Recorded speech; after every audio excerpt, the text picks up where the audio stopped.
So thank you for joining us. You got me, Erin.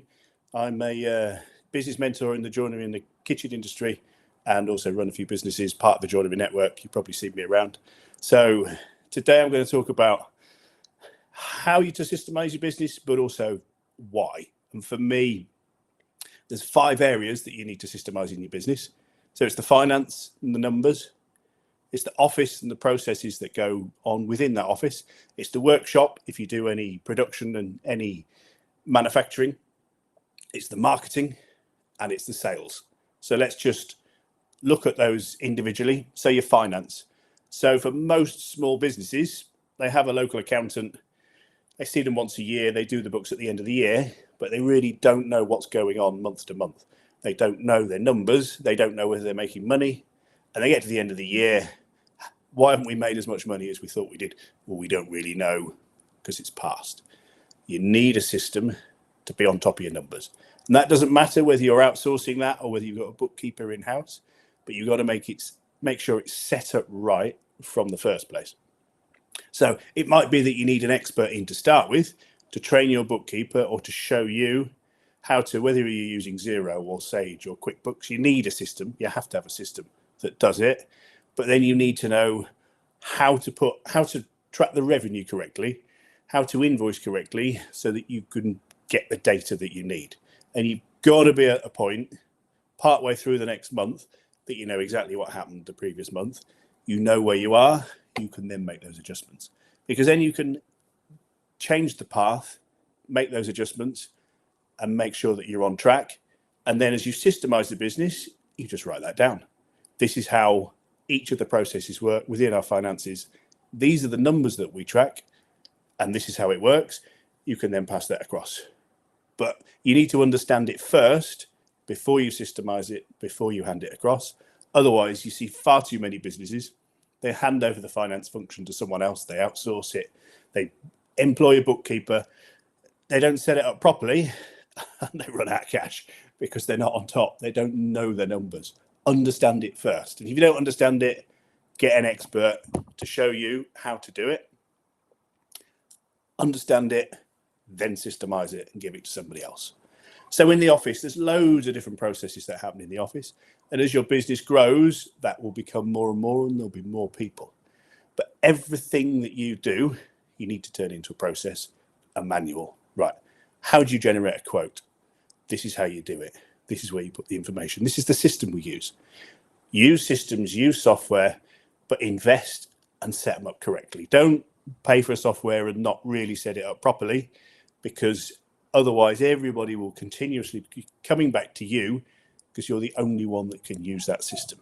Set it up properly, pay for the training, invest the time, and then you can pass it on to somebody else. Make sure it's working, make sure you trust it, write that down. Or if you're not very good at writing stuff down, get somebody from your office to sit next to you, watch what you do, and write it down. Write that down, and then get them to sit in the seat and you to sit next to them and get them to do it. Refine that to a point that they are managing to replicate what you do and probably doing it better than you, as normally the case. Write that down, refine it, build a manual. It literally is. Your business needs to be just a system, a group of systems. Here's a manual, and this is what you do. Because when you've got that, the business can grow. Because it doesn't just, everything doesn't have to run through you. You don't have to do all the quotes. You don't have to do all the follow-ups. All the office stuff, you can pass across. But don't employ somebody, go, well, hey, they're going to take away all the boring stuff that I don't want to do, throw it across to them, and lose control. You've got to systemize it first. You've got to do that properly and then hand it over. You can use new employees to help you develop those systems, but you've always got to understand it, and you've got to make sure it's right, and you've got to make sure that it's delivering on the culture that you want, on where you want your business to be. It's a scary step and probably one of the biggest things, but put in the effort now and it will pay dividends. It really will. So your workshop, again, have a decent system. Don't care what it is, but get a system, invest the time and the money that sets it up right, because in your workshop, everybody needs to know what they should be doing each day in order to get your projects out. And if they don't, you're not systemised or you're not working well.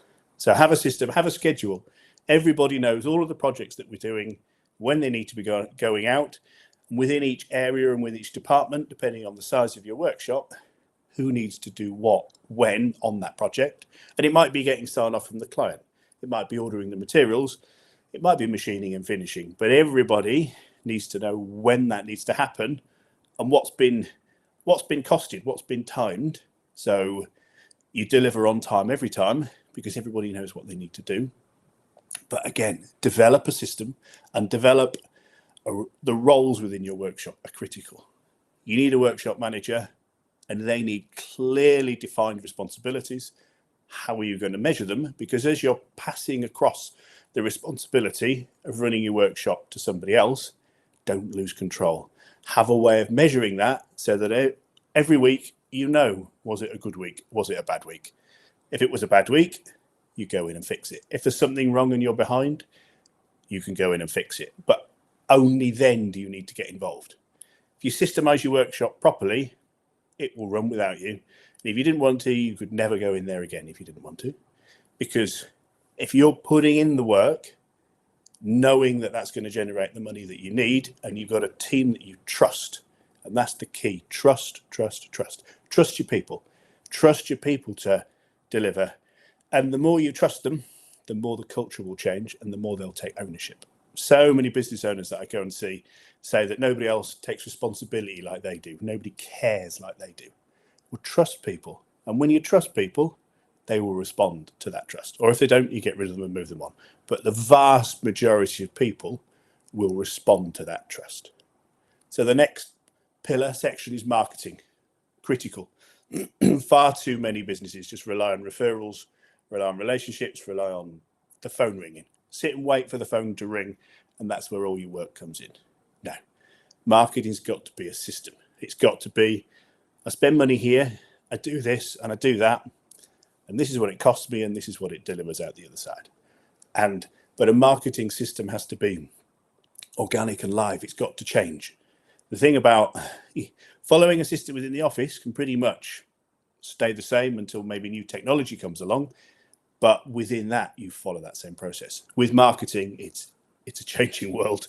With social media, with technology, with AI, it's changing. You've got to keep up to date with it. You've got to have a team that can adapt. And so don't set in stone, it has to be this, and then this, and then this, and that's it. You've got to allow your team to get it wrong. Allow your team to make mistakes in marketing, because as long as you're testing and you're measuring it, you just know, well, that didn't work. I'll try something else. That didn't work. I'll try something else. And so it is all about consistency in marketing. Have a system that you do. You know exactly what you've done.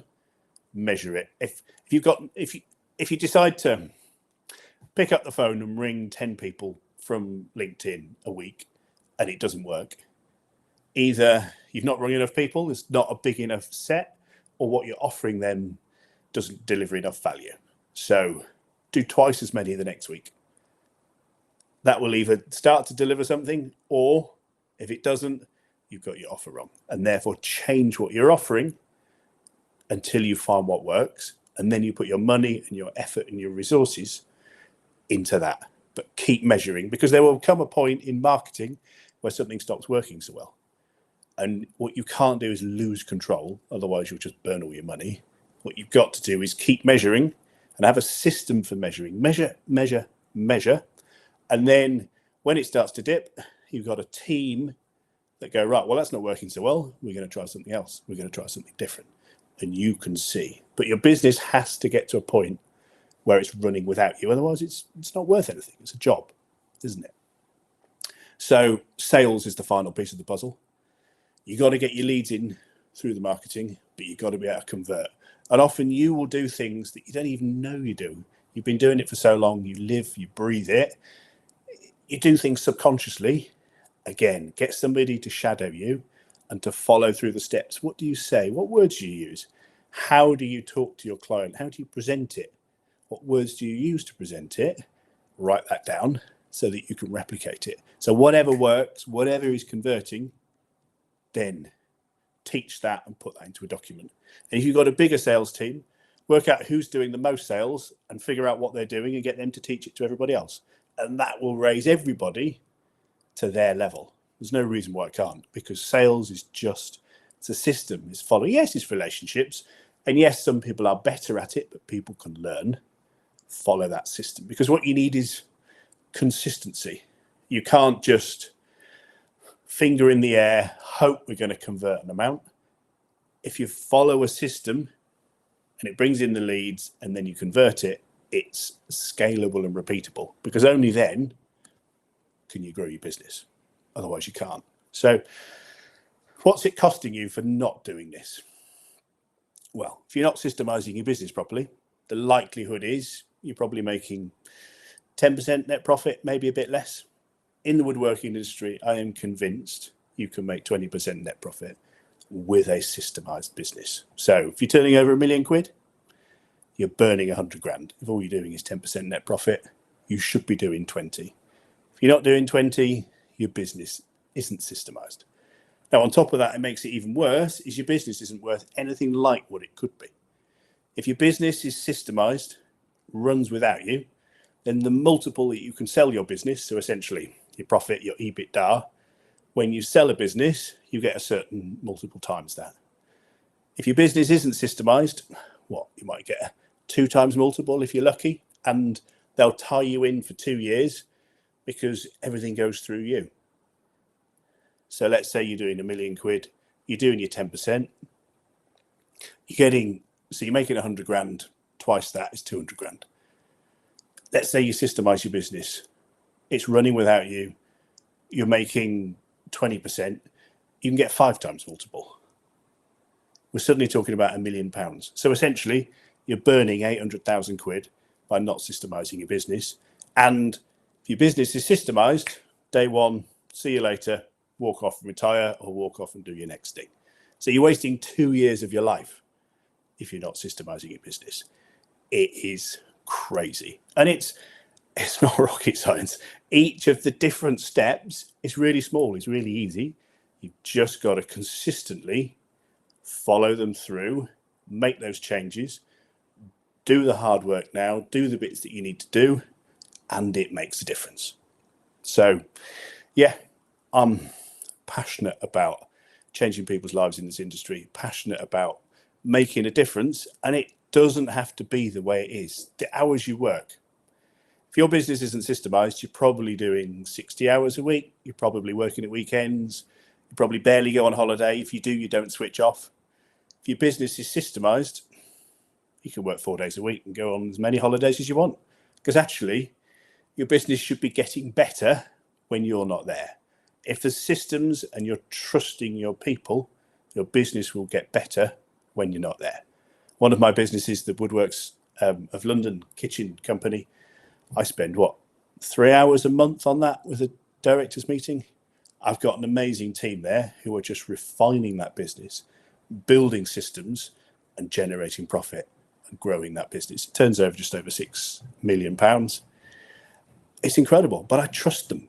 And the crazy thing is that it's the same team that the previous iteration of that business went into liquidation. They ran out of cash. And we haven't changed the team. All we've done is change the owners, change the trust, change the way we run the business. But the same people are now delivering that business. They're running that business. They're refining it. Every single day, they're making little bits better. It's becoming systemized. It's growing. That business will be doing 30 million in 10 years' time, 20% net profit. And I will have spent 3 hours a month on it. Brilliant. There's people in that business that are far better at what they do than I am at that. And I trust them and I free them up. But that is the difference. Trust people and have a system. Great. Thanks for listening. Speak soon.